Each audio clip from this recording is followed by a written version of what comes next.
Rahman uniform civil code का बहुत बड़ा मुद्दा चल रहा है मुल्क में। आज मैं आपको यूनिफॉर्म सिविल कोड के बारे में बताना चाहता हूँ। यूनिफॉर्म सिविल कोड जैसे हैं, मैं पहले हिस्ट्री के बारे में, प्री इंडिपेंडेंस एरा के बारे में बताएंगे।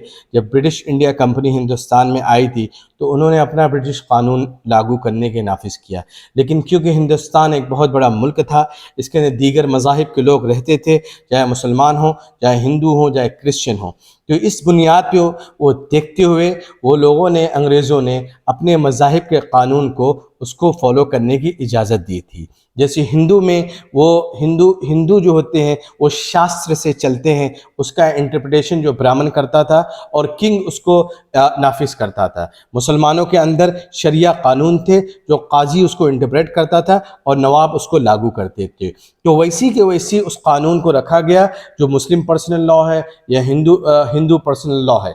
अब ये होता जब हिंदुस्तान की आज़ादी हुई सन 1947 के अंदर, जब हमारा कॉन्स्टिट्यूशन आया था, तो आर्टिकल 44 के हिसाब से वो कहा गया उसके अंदर कि यूसीसी जो है यूनिफॉर्म सिविल कोड को नाफिज करना चाहिए, उसने एक प्रोविज़न दिया है।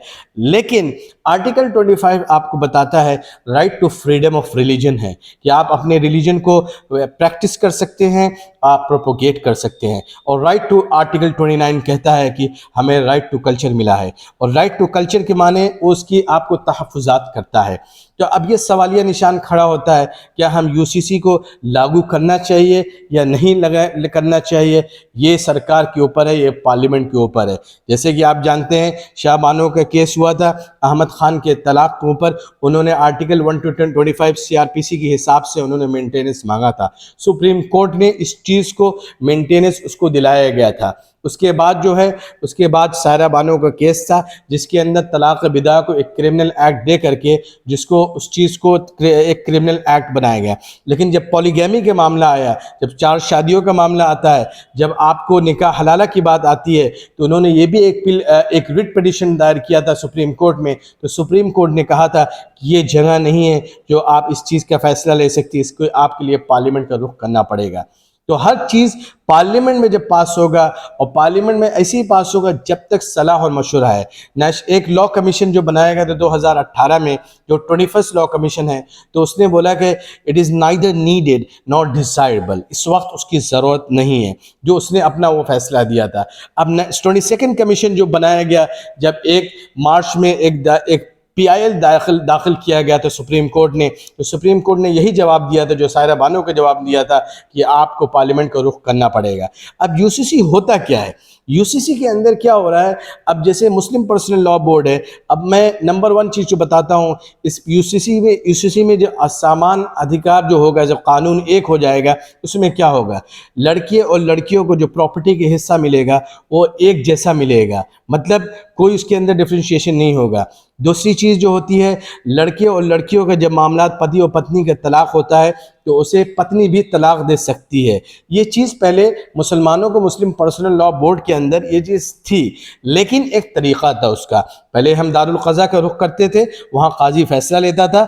औरत से अगर मामलात होते, बीवी और शौहर के कोई इंटरनल मामलात होते हैं, ये पहले सुलझाने की कोशिश की जाती थी। अगर ये बहुत ज़्यादा हो जाता था तो ये आउट ऑफ द उसमें मामला जब चला जाता तो ये चीज़ वो हो जाती थी। तो नंबर 2 चीज़ है, लिविंग रिलेशनशिप को प्रमोट किया जाएगा। इसका माने है कि अगर गैर शादीशुदा लड़के या लड़कियां एक साथ रह सकते हैं अपने माँ बाप की रजामंदी से और एक डिक्लेरेशन फॉर्म साइन करके। नंबर 3 की चीज़ जो होगी वो होगा अडॉप्शन, जो है गोद लेना औरतों के लिए आसान हो जाएगा। इसके अंदर पॉलीगैमी में शादियों को 4 शादियों को ममानियत हो जाएगी। पहले जो होता था, जैसे 490 आईपीसी 494 के हिसाब से अगर एक शादी से ज़्यादा करता है कोई एक मज़हब के अंदर, तो उसको ये कानूनी जुर्म माना जाता था। लेकिन दूसरे मज़हब के अंदर मुसलमान पर्सनल लॉ में शादी की 4 शादियों की इजाज़त थी। 4 शादियों की इसलिए इजाज़त, 4 शादियों का ऐसा नहीं कि 4 शादी इंसान, 4 शादी जो होती थी उसका एक तौर तरीक़ा होता था। ऐसा नहीं कि कोई भी आया उठा और 4 शादी कर ली। चार शादी की है, बहुत ज़्यादा एक स्टेप्स होते थे जिसको आदमी को लेना, तब उसके बाद आदमी उसको वो करता था। तो ये सब चीज़ें पहले क्या होता है, अपने मज़हब को समझने की कोशिश करें, दूसरों को मज़हब की कोशिश करें समझने की, क्योंकि जब तक आप मज़हब को नहीं समझेंगे, चाहे शरिया कानून हो, चाहे शास्त्र से चलता है, जब यूनिफॉर्म सिविल कोड आएगा हिंदू अनडिवाइडेड फैमिली भी मुतासिर होगी। हिंदू अनडिवाइडेड फैमिली में ये होता था कि उनको टैक्स रिबेट मिलता था और बहुत सारी सरकारी सुविधा मिलती थी। आदिवासी का जो वो होता था टेनेंसी एक्ट था, संथल टेनेंसी एक्ट एक बोला जाता था, जिससे उनको एक अधिकार मिलता था ज़मीन पे, उस चीज़ को ख़त्म किया जाएगा। लेकिन जो ये सलाम जो पता चल रही बातें जो हमारी ये पता चल रही है कि इस यूसीसी में एग्जाम किया जाएगा आदिवासी को। इसका मतलब अगर आप एग्जाम करते हैं आदिवासियों को, क्या ये कानून से नाफिज करना है, सिर्फ एक रिलीजन के ऊपर नाफिज करना है? क्या इसका माने है कि आपको वो है? तो इससे ये पता चलता है कि सबसे बड़ी जो चीज़ है जो नाफिज करते हैं, तो सबकी सलाह मशवरा ले करके, धर्म गुरु जितने भी हैं, जितने विज्ञान हैं, उनके साथ बात करके फिर इस चीज़ को नाफिज करेगी सरकार। जो है सरकार मशवरा मांग रही है आपसे, 14 जुलाई तक आप भेजिए, लॉ कमीशन की साइट है, वहाँ जाकर के अपनी राय मशवरा दीजिए, आप हक में हैं या ना हक में हैं।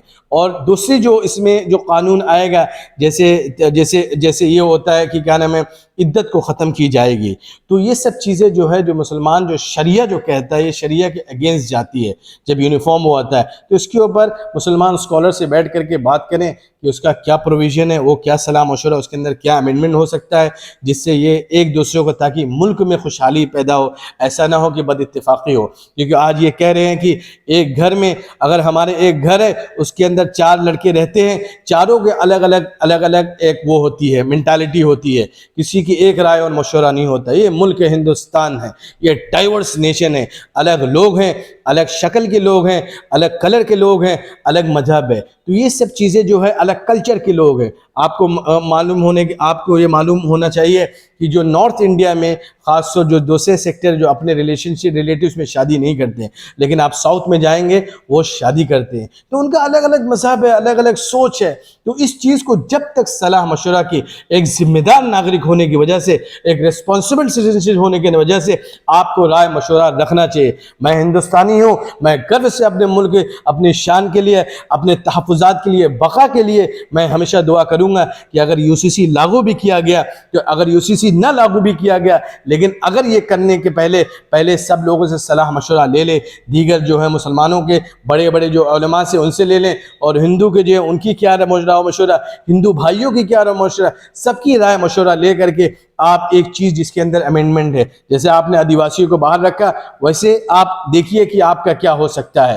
क्योंकि शरीयत एक ये है, शरीयत एक ऐसी चीज़ है जो हम लोग ये बोलते हैं कि क्या नाम है, मुल्क को चलाना है तो एक कानून चाहिए। क्या 76 साल से मुल्क नहीं चला?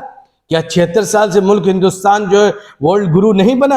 क्या 76 साल से हिंदुस्तान ने एरोस्पेस में राज नहीं किया? क्या 70 साल से हिंदुस्तान ने एजुकेशन में राज नहीं किया? आज भी हिंदुस्तान के डॉक्टर्स जब यहाँ से जाते हैं, मुल्क अमेरिका में सबसे टॉप लेवल के डॉक्टर्स होते हैं। आज मुल्क हिंदुस्तान से जब जाते हैं तो गूगल में जब जाते हैं तो गूगल जो चलाते हैं हम लोग हिंदुस्तान में, ये हमारा हिंदुस्तानी माइंडसेट होता है। ये IITs कहाँ आई है? ये IITs उन्होंने लोगों ने दिया है। क्या मुल्क उस वक्त अमन में नहीं था कि आज हमें इस सख्त ज़रूरत पड़ गई है? तो इसके लिए आपको अपोज करना है या आप इसके हक में हैं, या आप कमेंट राय मशवरा दीजिए। और इसको अगर आपको करना है, जल्द से जल्द आप जाकर के लॉ कमीशन में अपनी राय और मशवरा रख सकते हैं। बहुत बहुत शुक्रिया। अस्सलाम वालेकुम।